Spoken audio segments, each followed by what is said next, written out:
Every dawn in the quiet hills of Tennessee, the Thompson kitchen hums with life, preparing a hearty species, appropriate feast for their smallest family member, little Spud, the bobcat kitten. His ears are perked whiskers, quivering as he stands on his hind legs atop the speckled granite countertop. His spotted paws barely steady eagerly swipe at a stainless steel bowl filled with a veterinarian-formulated raw diet ground, rabbit, turkey, and chicken enriched with taurine and essential vitamins. Emily places a second dish of finely chopped quail and salmon oil nearby. But Spud's story didn't begin with salmon oil and warm blankets. It began with a desperate, lonely cry in the vast wilderness, and this is the incredible tale of Spud, the little bobcat who defied fate, rising from a starving orphan to Tennessee's most gourmet bobcat. Before we dive into this heartwarming adventure, hit that like button and make sure to subscribe if you haven't already. Don't forget to ring that notification bell so you won't miss any new stories. Every dawn in the Thompson kitchen began not with the gentle hum of a coffee maker, but with a series of sounds more suited to the wild heart of the Appalachian Mountains that cradled their small Tennessee home. First, a tiny, surprisingly robust murrow, followed by the soft thump-thump of padded paws galloping down the hallway. Then the scrabbling sound of claws finding purchase on the leg of a kitchen stool. For Jack and Emily Thompson, this was their new chaotic and utterly beloved alarm clock. On this particular sun-drenched spring morning, little Spud, the bobcat kitten, ears, perked whiskers, quivering with intent, was already orchestrating his breakfast symphony. He stood on his hind legs atop the speckled granite countertop, his oversized paws dappled with leopard-like spots, barely steady with the intense focus of a seasoned predator. Spud eagerly pawed at a stainless steel bowl. Inside was a feast fit for a tiny king of the forest, a veterinarian-formulated raw diet of ground rabbit, turkey, and chicken, richly enriched with the taurine and essential vitamins his wild body craved. Emily, her silver hair tied back in a practical bun, smiled as she placed a second, smaller dish of finely chopped quail and a glistening drizzle of salmon oil nearby. "A little something for variety, my handsome boy." She cooed, her voice a gentle rumble that always seemed to soothe him. Jack, a man whose large frame and weathered hands spoke of a life spent outdoors, moved with a surprising gentleness. He poured a measured scoop of kitten milk replacer into a shallow saucer, the sound of the liquid hitting the ceramic causing Spud to arch his back in a dramatic, anticipatory stretch. His whiskers, long and white against his tawny fur, trembled at the promise of his favorite treat. "Easy there, big fella," Jack chuckled, his deep voice filling the cozy kitchen. "You'd think we hadn't fed you in a week." When Emily offered him a bite of steamed green beans mixed into his main meal, a recommendation from their vet for extra fiber, he didn't swat or recoil. Instead, he leaned forward and nibbled it gently from her fingers, proving that even a soul born to the wild could appreciate a well-balanced, lovingly prepared breakfast. Between joyful, noisy crunches and adorable little head tilts that sent his ear tufts bobbing, Spud's golden almond-shaped eyes gleamed with pure contentment. Above his head, Jack and Emily exchanged proud, weary smiles. This was a bobcat thriving, a small miracle unfolding right on their countertop. Just 8 weeks ago, however, Spud's world wasn't one of salmon oil and gentle cooing. It was a cold, dark, and terrifying void. His story didn't begin in their warm kitchen, but deep in the ancient, misty hollows of the Cherokee National Forest. Jack Thompson had always found his church in the woods, not for the sport of the hunt itself, but for the profound solitude and the language of the wilderness that he'd spent 60 years learning to understand.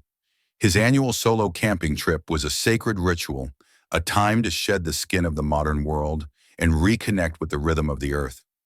This year, he'd pushed deeper than usual into a tract of old-growth forest where the hemlocks stood like silent giants, and the only paths were the ones forged by deer.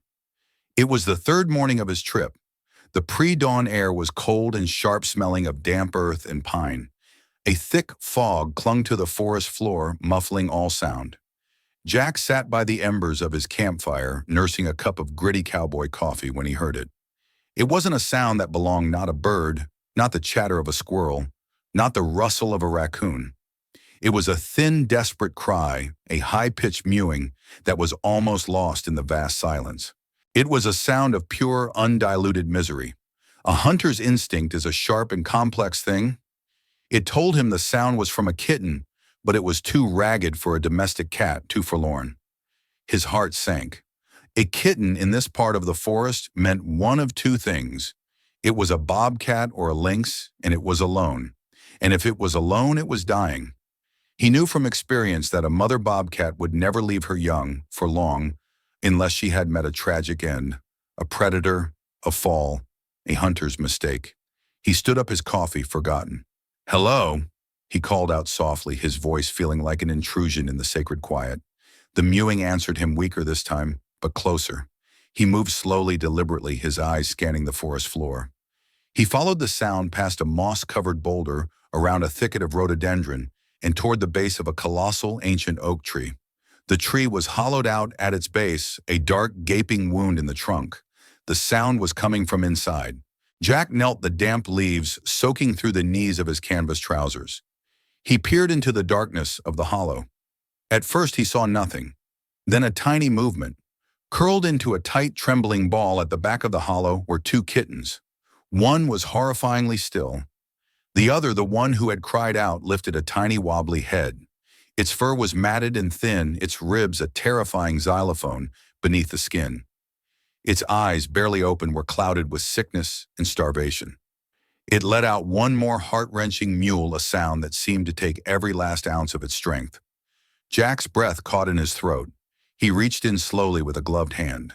The kitten didn't hiss or spit. It just trembled, a fragile leaf in a storm. He gently checked the other one first, a grim duty he felt he owed it. It was cold and stiff. He had been too late for that one. A wave of sorrow and anger washed over him. Sorrow for the loss and a hot protective anger on behalf of the survivor. "All right, little one," he whispered, his voice thick with emotion. "Let's get you out of here." He carefully scooped the living kitten into his hands. It weighed almost nothing, a mere handful of bones and fur, and a faintly beating heart. It was so weak it couldn't even hold its head up. He cradled it against his chest, trying to impart some of his own body heat into its frigid form. He knew its chances were slim to none. It was severely dehydrated, starved, and likely suffering from hypothermia. Every logical part of his outdoorsman brain told him it was a lost cause, but looking down at the tiny, pathetic creature in his hands, logic had no place.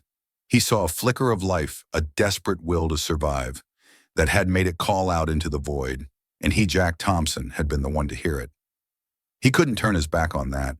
He worked quickly. He unzipped his fleece-lined day pack, carefully placing the kitten inside, nestled amongst a spare wool sweater. He abandoned his campsite, packing only the essentials. He had to get to a place with cell service, and he had to do it now. The journey back to the trailhead was an 8-mile hike, and he did it in a state of focused adrenaline, his every step a prayer. He moved faster than he had in years, his mind a whirlwind of what-ifs. With every step, he imagined the tiny life fading away in his pack. He would stop every 15 minutes, his heart pounding, to peek inside. The kitten was always there, still breathing, its small body rising and falling in a shallow, almost imperceptible rhythm. Finally, after what felt like an eternity, he reached the ridge that marked the edge of the deep wilderness. He pulled out his phone, one bar of service. He stabbed at the screen with a trembling finger, dialing the number he knew better than his own. Emily answered on the second ring. "Jack, is everything all right? You're not supposed to be back for 2 more days.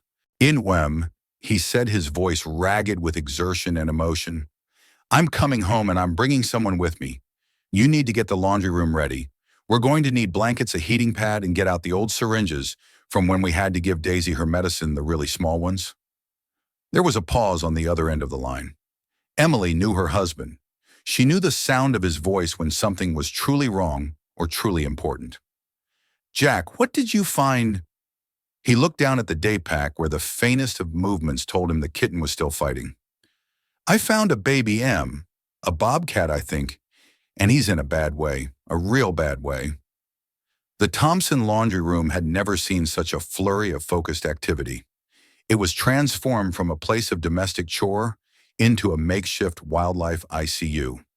Emily, who had volunteered at an animal shelter for over a decade before retiring, moved with the calm, efficient grace of a seasoned professional. She had laid down a thick pile of clean, soft towels in a large dog crate with a heating pad set on low tucked, safely underneath a layer of blankets to create a warm protected nest. A small bowl of water with a few drops of electrolyte solution sat in the corner, though she knew the kitten was far too weak to drink on its own. When Jack burst through the door, his face etched with worry, she was ready. He gently, reverently lifted the kitten from his day pack and placed him in the prepared crate. Seeing him up close under the bright lights of the laundry room was even more shocking. He was a skeleton. His fur was patchy and his eyes were sealed shut with a crust of infection. He was terrifyingly still. "Oh, Jack!" Emily breathed, her hand flying to her mouth. "Oh, that poor, poor baby." For a moment they both stood there, a heavy silence hanging in the room. The task before them seemed monumental, the kitten's chances infinitesimal. But then Emily's training kicked in. She snapped on a pair of latex gloves. "All right," she said, her voice firm, cutting through the despair. "No time for tears yet. Let's see what we can do." What followed was a grueling, sleepless 48 hours. Their world shrank to the four walls of the laundry room and the fragile life within it. Every 2 hours around the clock, they would gently wake the kitten. Emily would carefully clean his eyes with a warm, damp cloth until finally he could blink them open. They were a dull, unfocused gold. Then came the feeding. It was a painstaking process. The kitten was too weak to suckle, so they had to use a 1 cubic centimeter syringe filled with a specialized kitten milk replacer, warmed to a precise temperature. Jack would hold the tiny creature, his large, calloused hands forming a secure and gentle cradle. Emily would take the syringe and carefully squeeze a single drop of milk onto the kitten's lips. For the first few feedings, nothing happened. The milk just dribbled down his chin. They would wipe it away, their hearts sinking a little lower each time. "He's not taking it, Em," Jack said, his voice heavy with defeat, sometime around 3 hours in the morning on that first night. "We just have to keep trying." Emily insisted, her own eyes gritty with exhaustion. "His body has started to shut down. We have to convince it to start back up again." And then a tiny miracle. On the 5th or 6th attempt, as Emily squeezed a drop of milk onto his lips, a minuscule pink tongue flickered out and licked it away. It was a reflex more than a conscious action, but it was enough. A jolt of hope shot through both of them. They exchanged a look, a silent acknowledgement that their fight was not in vain. Slowly, painstakingly, drop by drop, they got milk into him. They celebrated every swallow like a victory. They worked in shifts. While one of them administered the feeding, the other would prepare the next syringe, clean the bedding, or simply stand watch their presence, a silent vigil. Jack, who normally slept like a log, found himself wide awake each night, his ear tuned to the faintest sound from the laundry room. He would sit in a chair by the crate, just watching the kitten's chest for the reassuring rise and fall of breath. By the 3rd day, there was a noticeable change. The kitten's mewing when they woke him for a feeding had a bit more strength to it. He was still impossibly skinny, but the terrifying skeletal look was beginning to soften. He started to lick the milk from the syringe with a flicker of actual enthusiasm. It was on that day that he earned his name. Jack was holding him post-feeding, gently stroking his back with one finger. The kitten, feeling the warmth and security, let out a tiny rumbling sound. It wasn't quite a purr. It was more like a sputtering little engine trying to start. "Well, I'll be," Jack said, a wide grin spreading across his face. "Listen to that, Em. He sounds like a little Spud." He'd always called small, tough things Spuds. The name stuck. Spud's recovery became the sole focus of their lives. They charted his weight gain in grams on a notepad stuck to the refrigerator. They celebrated the first time he wobbled to his feet on his own, the first time he managed to groom his own face, the first time his purr sputter turned into a genuine rumbling purr that vibrated through Jack's entire hand. As his strength grew, so did his personality. The dullness in his golden eyes was replaced by a bright, mischievous spark. He began to explore his crate, batting at the towels and pouncing on imaginary foes. The laundry room was no longer a hospital. It was becoming a nursery. And Jack and Emily Thompson, a quiet retired couple, had become the unlikely devoted parents to a wild bobcat. As weeks turned into a month, Spud's world expanded beyond the laundry room. His wobbly first steps turned into confident, bounding leaps. His tiny mewing cries were replaced by a comical assortment of chirps, growls, and loud demanding murrows that echoed through the small house. The Thompson household, once a bastion of quiet predictability, was now a playground for a force of nature in miniature, and it was hilariously, wonderfully chaotic. The vacuum cleaner, a beige upright that had served them faithfully for years, was declared public enemy number one. The first time Emily turned it on Spud, who had been snoozing peacefully in a patch of sunlight, shot straight up into the air, all four paws off the ground, his back arched like a Halloween cat. He landed in a crouch, his ears flat against his head, and let out a hiss that was far more impressive than his small size would suggest. From that day on, vacuuming became a two-person job. Jack had to distract Spud with a feather wand in the living room, while Emily undertook a series of lightning-fast cleaning sorties in the other rooms. Then there was the incident with the Sunday paper. Jack liked to spread the paper out on the living room floor, a habit from a lifetime of reading. Spud saw this not as a source of news and information, but as the most magnificent, crinkly landscape he had ever encountered. He would launch surprise ambushes from under the coffee table, pouncing on the stock market page with the ferocity of a seasoned hunter taking down a deer. He would stalk the lifestyle section, his little hind end wiggling, before executing a perfect dive roll that would send coupons and comics flying across the room. Jack eventually gave up and started reading his news on a tablet, much to Spud's disappointment. But Spud's greatest adversary, his Moby Dick, was his own reflection. He discovered it one afternoon in the shiny chrome door of the dishwasher. He was trotting past when he caught a glimpse of a handsome spotted bobcat kitten. He stopped dead in his tracks. He puffed up his fur to make himself look bigger, a strategy that the bobcat in the reflection expertly mirrored. Spud let out a low guttural growl. The other bobcat growled back silently and with equal menace. This could not stand. He launched himself at the dishwasher door with a mighty thump, only to find his foe had vanished. He would spend hours patrolling the kitchen, periodically checking the dishwasher, the oven door, and the toaster, ever vigilant for the return of his silent, insolent twin. Their life began to revolve around a bobcat-proofing routine. Anything remotely dangly, like the cords for the window blinds, had to be tied up high. Spud saw them as personal jungle vines. He'd get himself tangled in them, hanging there, looking utterly baffled until one of them came to rescue him, his purring starting the moment their hands touched him. Houseplants were moved to the highest shelves after he decided that excavating the potting soil was his true calling. Jack's favorite pair of worn leather slippers were no longer his.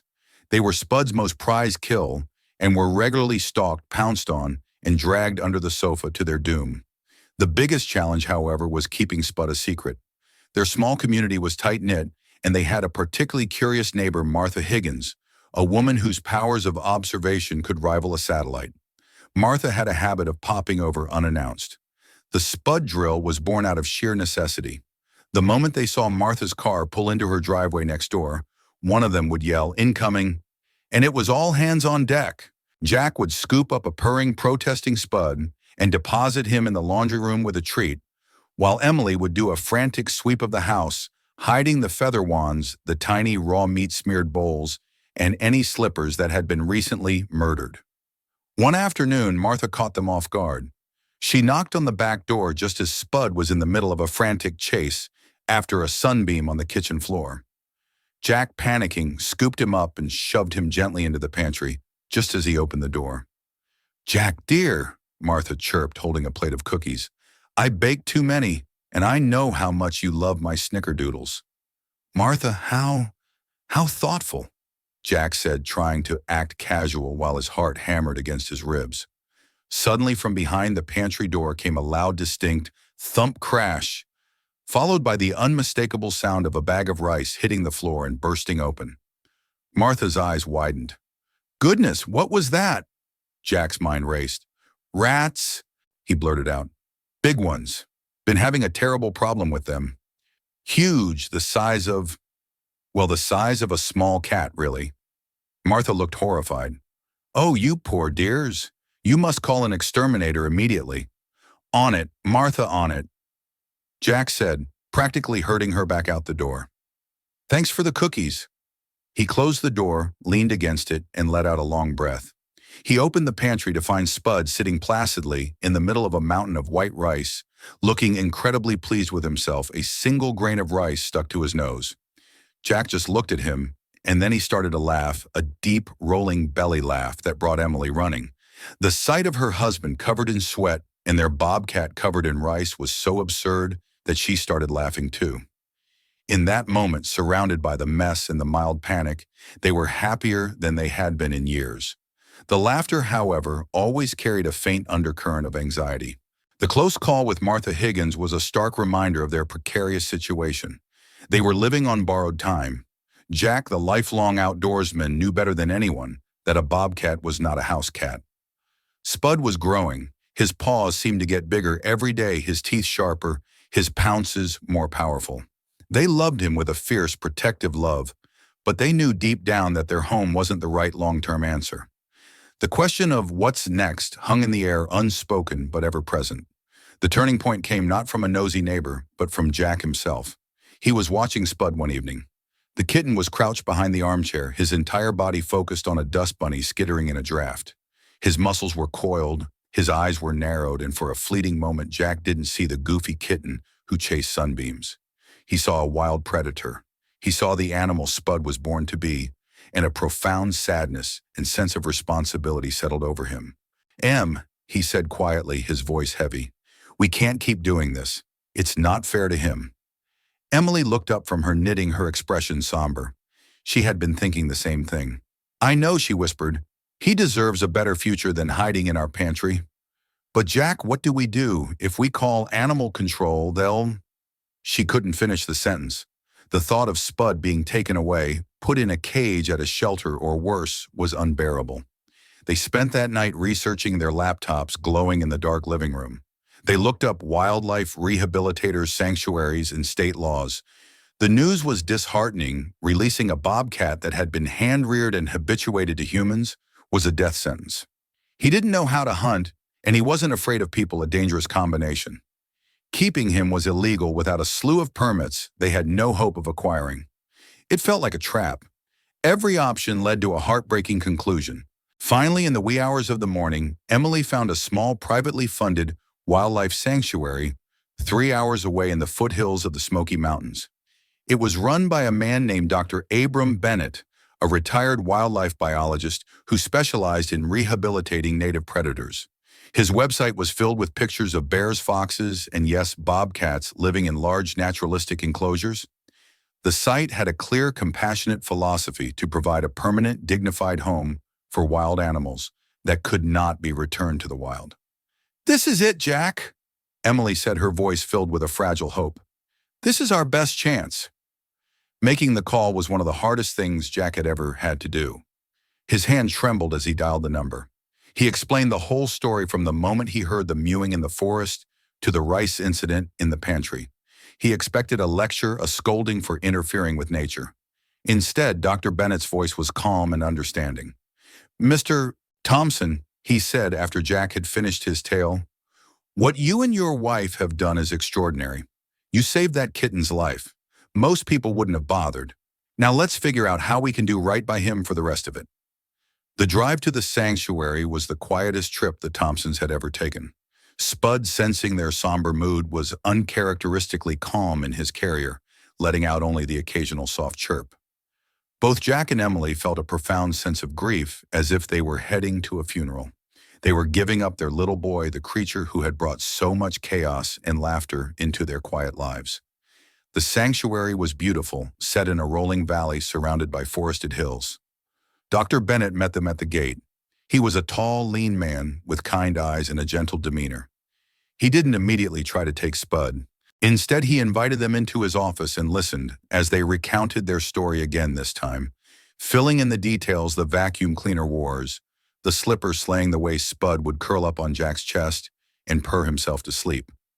Dr. Bennett nodded thoughtfully. "He's what we call human imprinted. Releasing him would be irresponsible. You were right about that. He wouldn't survive." "So you'll take him?" Emily asked, her voice barely a whisper. "I will," Dr. Bennett said gently. "We have a large wooded enclosure with another non-releasable female bobcat. He'd have companionship trees to climb, space to roam. It's the best life we can offer an animal like him." Jack felt a lump form in his throat. This was the right thing to do, the logical thing, but it hurt like a raw wound. Dr. Bennett seemed to read his mind. "I want to show you something," he said. He led them out to the enclosure. It was a huge chain-link fenced area, at least an acre in size, filled with trees, boulders, and a small stream. In the distance, they could see another bobcat, sleek and beautiful, sunning herself on a high ledge. "This is where he would live," Dr. Bennett said. "But our facility runs on donations and volunteers. We're always in need of people who understand these animals, people who are willing to help with feeding, cleaning, enrichment." He paused, looking directly at them.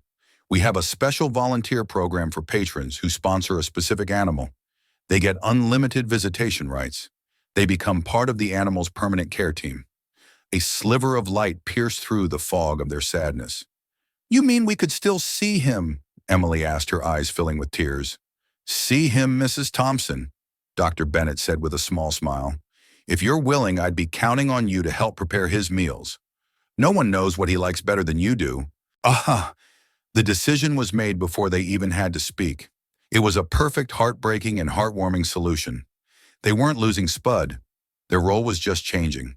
They were graduating from being secret parents to being official patrons and caretakers. Saying goodbye that first day was still agony. Jack carried the carrier to the enclosure's entrance. He knelt down and opened the door. Spud hesitated for a moment, looking back at him with his wide golden eyes. Jack reached in and gave him one last scratch behind the ears. "Go on now, big fella," he whispered, his voice cracking. "Go be a bobcat." Spud stepped out onto the soft earth, looked around at the trees and the stream, and with a flick of his tufted ears, he trotted off to explore his new, bigger world. The story didn't end there, of course. It began a new chapter. Twice a week, every week, Jack and Emily would make the 3-hour drive to the sanctuary. They became Dr. Bennett's most dedicated volunteers. Emily would be in the food prep kitchen, carefully mixing Spud's veterinarian-approved diet of rabbit and quail, adding his salmon oil, and even chopping up a few green beans, just the way he liked. Jack would help with enclosure maintenance, but his real job was sitting on the bench just outside the fence. Spud never forgot them. As soon as he saw their car pull up, he would come trotting over to the fence, chirping and rubbing against the wire mesh in the exact spot where Jack was sitting. He would sit there purring his loud, sputtering purr, while Jack spoke to him in a low, gentle voice, telling him about his week, about the rogue squirrel that was raiding the bird feeder, and about how much they missed his chaos. One crisp autumn afternoon, they were there for their visit. The air was cool, the leaves were a riot of red and gold, and Spud was looking magnificent. His coat was thick and healthy, his muscles were lean and strong from climbing, and his eyes shone with a confident, wild light. He was happy. He was thriving. And as Jack and Emily stood there watching the impossible creature they had raised from a skeletal scrap of fur, their hearts weren't filled with sadness or loss. They were filled with a profound, quiet joy. Their little alarm clock was gone. The house was neater and the slippers were safe, but their lives were infinitely richer. They had heard a cry for help in the vastness of the forest, and in answering it, they had found a new kind of family, a wild, wonderful, and enduring love that bridged the gap between two very different worlds, all thanks to a tiny, stubborn bobcat named Spud. Spud's story teaches us a powerful lesson. Compassion knows no bounds, and sometimes the greatest act of love is letting go, even when it breaks your heart. Jack and Emily's journey with Spud highlights the immense responsibility we have towards all living creatures.